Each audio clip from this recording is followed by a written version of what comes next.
Are you the type of lady that is swiping her credit card left and right, whether it's on dinners, designer shoes, designer bags that cost thousands of dollars? Or conversely, are you the type of lady that doesn't even have a credit card, that's just paying for everything cash because you want to keep your expenses low and you think you're being smart with your money? Well, to break the news to you, if you're doing any of those, you are digging yourself a very, very deep hole and setting yourself for a future filled with failure. My channel is all about money, woman, and power. And today we're going to be talking about you, my wonderful woman, and your money, your finances. And if you don't have this in line, then you are going to have absolutely no power.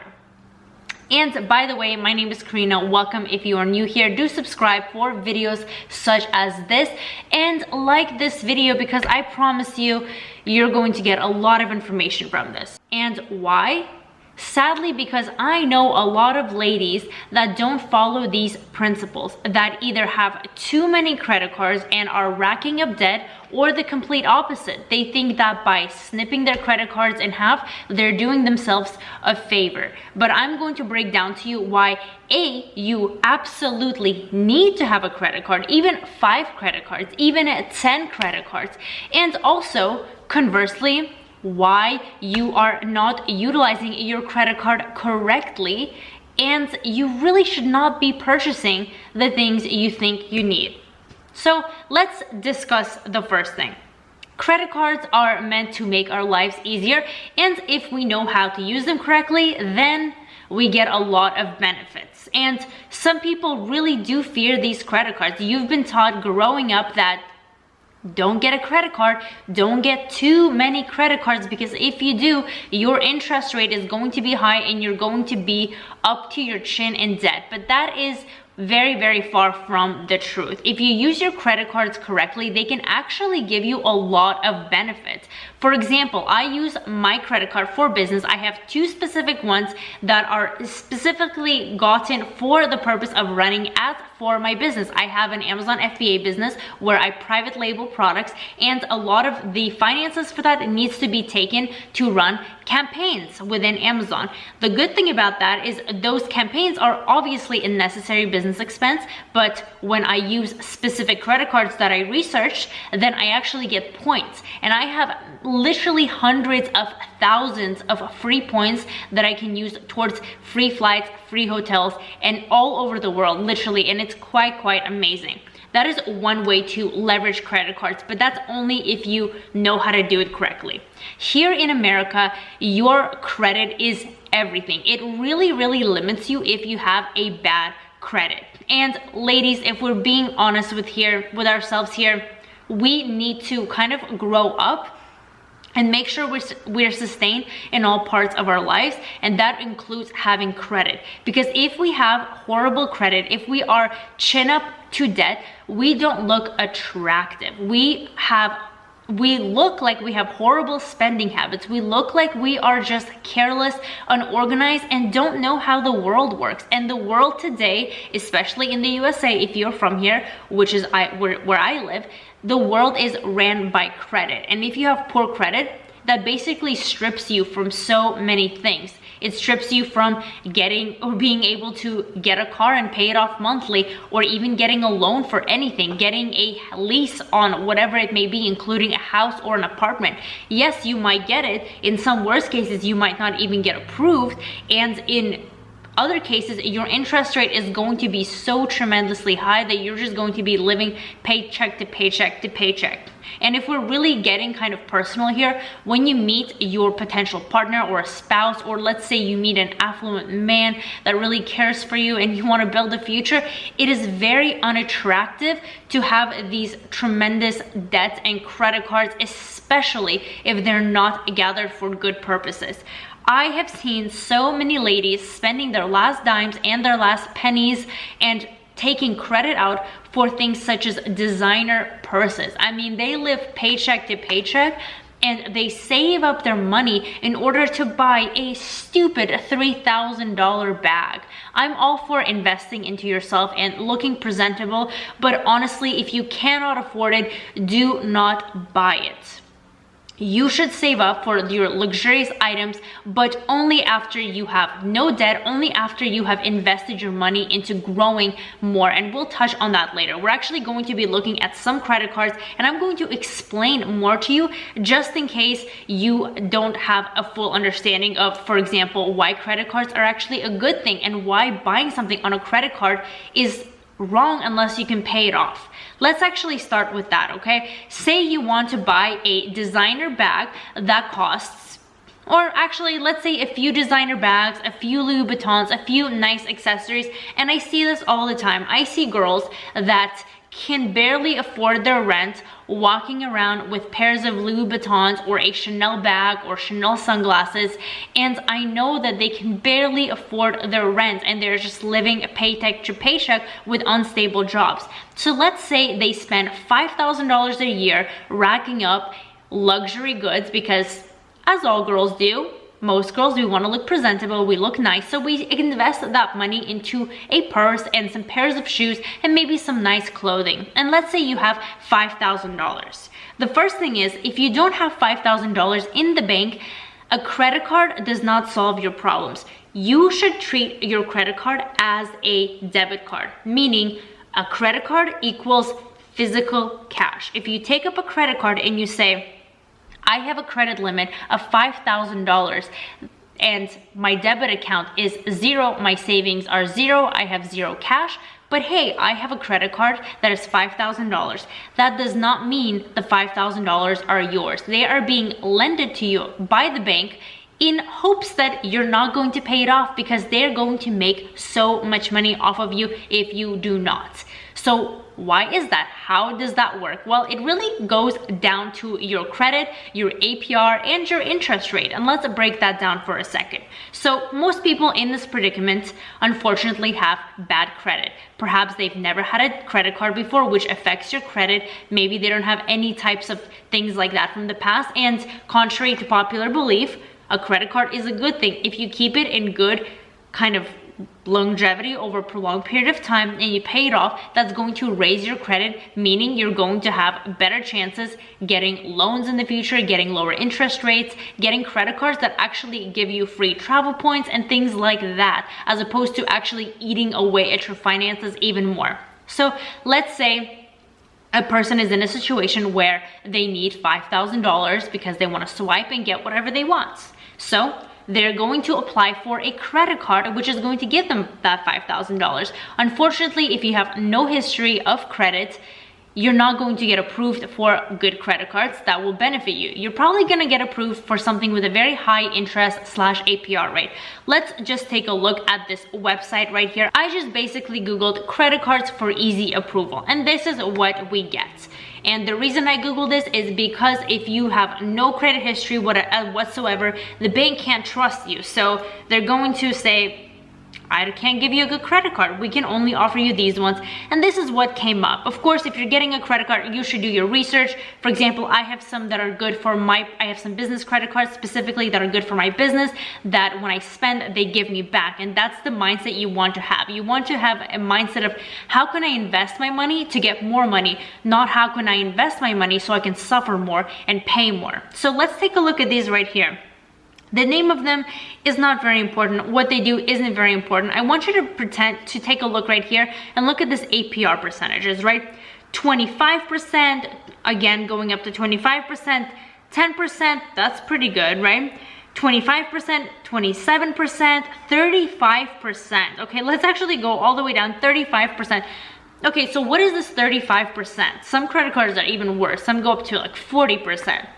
So you might think of it and ignore it. Some even have annual fees, which means to have this card, you have to pay $200 a year just to own it. Some of my cards are the same. However, they bring me back more because I get the points when I spend the money. So it turns out to be pretty well, right? So here we are right here. What is this APR? What is interest rate? So let's say that you buy something for $5,000 over a course of a year. So here we are. $5,000. And I Googled it, and the average APR tends to be around 30% in the US. So we have $5,000 right here, right? That means the APR rate is you're going to be paying, if you don't pay off that $5,000 immediately, every single month, it's going to be compounding to reach that 30% APR towards the end of the year in a 12-month period. So basically 30% divided by 12 is the percentage of the total price you're going to be paying on top. So let's say, okay, 30 is the percentage of APR divided by 12. That is 2.5%. So you're going to be paying an extra 2.5% on your purchase if you haven't paid it off at the end of the month. So let's say you bought something for $5,000, and now let's times that by 2%. So you're going to be paying $125. $125 a month extra. Now, say you spend that $5,000, you got yourself some goodies, and you think, you know what, I can afford to kind of give $125 this month because I just bought some really nice clothes and a bag for $5,000. So in comparison to the $5,000, the $125 doesn't seem like a big deal. Well, what you are missing is that that $125 is just 2.5% on average, right? It's gonna compound more, it's gonna start less and eventually build up. But what you might be missing is that in total, after a year of you not paying it off, it's actually going to be 30%. So let's do, what is actually 30% of 5,000? That is $1,500 that you're going to be paying on top of your purchase. So that $5,000 now becomes $6,500 if you don't pay it off. Okay, and that's the average APR. If you have horrible credit, if you get a credit card that's easy approval, like I just showed you, it could go up to 35% or even higher. Some cards are 40%. So some people ignore this and they really treat their credit card as a credit card. They think that the money on their credit means the money they have in their pocket and that they get paid off whenever they want. But hey, guess what? This next year again multiplies to 30%. So every single year, you're going to be paying more and more and more, and it's going to be a never-ending cycle. If you're already living paycheck to paycheck and can barely afford other things, this is going to slow you down even more. And guess what? If you miss a payment, if you're late on your payments, if you have a high utilization rate, which means if your credit card only allows you $5,000 and you spend that $5,000 every single month, your credit is going to go down and down and down. There are many factors that affect your credit, and perhaps I can make a video about this if you're really curious, but this is so far just the umbrella so you can really understand this, right? So the higher interest you have, that means if something happens to your car and you need to go, let's say lease a car or buy a car for a monthly kind of payment system, maybe with a down payment and things like that, you're going to get incredibly horrible interest rates, which means you're going to be paying more and more and more. And you can see how this span across your life is going to just snowball into just the worst thing possible, okay? So when should you get a credit card then? This sounds kind of scary and makes you deterred, right, from not getting one. And most females do feel this way, that if they had a credit card in the past and they racked up debt for whatever it is, by the way, there is good debt, and I can talk about that. They racked up the debt for this. Now they're scared. They just want to pay it off, snip that thing in half, and throw it away. Well, guess what? Snipping your credit card in half and throwing it away also ruins your credit. Closing credit cards is also bad for your credit because, again, the longevity of the cards you have built on your credit. The longer, the better. The trick is you just have to pay it off every single month, and you can have a million credit cards just sitting there as long as you don't spend anything on it, and that's actually going to do you more good. So in terms of kind of actually opening a credit card, you need to have credit cards because you need to have credit. It is imperative. And this goes back to wanting to lease a place, to rent a place, to lease a car, to really get any type of loan. Even in the future, maybe you want to start a business or get more of a personal loan. If you have no credit, you have no credibility. Nobody is going to give you anything in the United States. Saying, hey, I can prove it, I have cash in my bank, that does nothing. You need to have credit. You just need to treat it like a debit card. You need to treat it as the amount on my card I have. If I cannot pay it off at the end of the month, I'm not going to buy that designer bag or anything else. That's one thing to why you need credit cards. A second thing is when you're buying everything in cash, you are losing out on so many not responsibilities. I mean, you're losing out on so many free perks. For example, don't get these cards unless you have a good reason to, and if you're in a similar business such as me, because that just wouldn't make sense. I have the Amex Gold business card, and I also have the Chase Ink Preferred business card. So these cards, the Gold one gives me 4x points, and the Chase one gives me 3x points on advertising costs. Those types of expenses for me are absolutely necessary in my business. That is how I rank my products. That's how I get sales. I have to have advertising. So to me, that's an expense I'm going to be spending anyway. So I made sure to do the research to get the cards that will maximize those points. And in return, I now have hundreds of thousands, I am not exaggerating, of points that I can apply to travel. And that equates to literally thousands of dollars for free in travel expenses.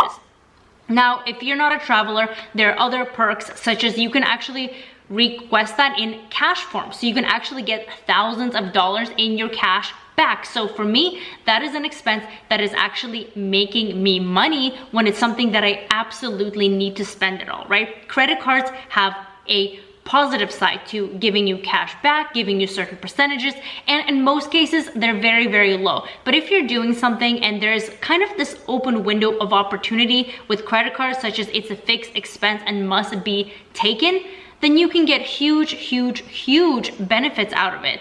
And if you are not doing that, it's like you're going to be spending that money anyways. Why not get extra bonuses from it? And really do your research in regards to credit cards and what applies to this the most.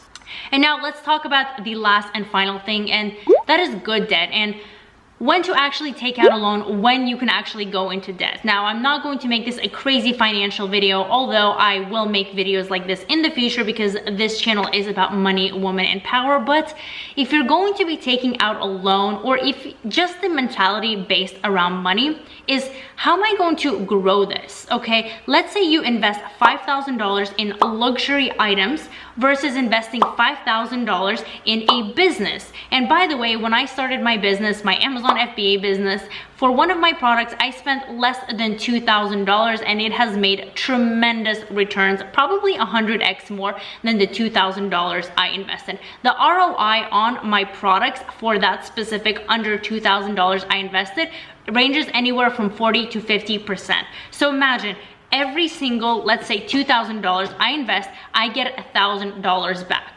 Imagine if I invest $10,000, I get back $5,000 on top of the $10,000. So I get back $15,000. Imagine you invest $5,000 in luxury goods, and now you have to give up $1,500 because of your interest rate, versus you invest the same $5,000 in business, and with the profit margin that I just told you, let's say 50%, I'm getting back $7,500. Now, would you rather be paying $6,500, or would you rather be getting a check for $7,500 that you can take for yourself and then do whatever you want with it, which preferably would be putting back into your business and growing that even more?